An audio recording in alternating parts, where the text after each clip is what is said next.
पुरुष कर्मचारी आसला खुशी खबर एणिकी बापा हेले मिलिबो 12 सप्ताह छुट्टी। माँ हेबा परे मातृत्व छुट्टी बा मैटरनेट लीव बाबद रे शुणिथिबे बा पढ़िथिबे निश्चित, किंतु केबे शुणिछंती पिला जन्म परे पैटर्नेट लीव दिया जाए। वर्तमान एक फार्मा कंपनी बापा हेबा परे पितृत्व छुट्टी पॉलिसी को अनुमोदन करिछि। केवल एतिकी नुहे, एही लीव समय रे बापा को संपूर्ण 12 सप्ताह छुट्टी दिया जिवो।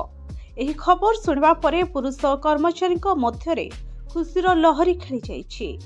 मीडिया रिपोर्ट अनुसार फाइजर इंडिया कंपनी रे कार्य करुथबा समस्त कर्मचारी को एही छुट्टी सुविधार सुजोग दिया जिवो।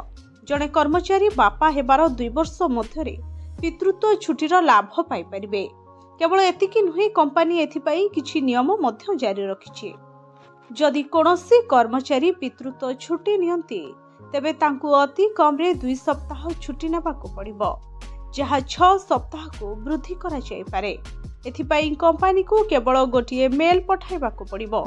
एचओडी आपणक छुट्टी को अनुमोदन करबाकू बाध्य हेबे। वर्तमान पर्यंत पुरुष माने एभली छुट्टी नेबाकू किछि व्यवस्था नाही। बापा हेबा परे तांकर अनेक दायित्व मध्य बढ़ी थाए। कुहा जाय जे एही पॉलिसी कंपनी द्वारा जनवरी 1 2023 रे योजना करा जायतिला, जहा वर्तमान कार्यकारी होइछि। केवल एतिकी नुहे, जदि जड़े कर्मचारी संतान आडप्ट करती तेबे बायोलॉजिकली बापा मां सहित सेमानकु पितृत्व छुट्टी रे मध्य सुजोग दिया जिवो। Bureau report, HTV Odia.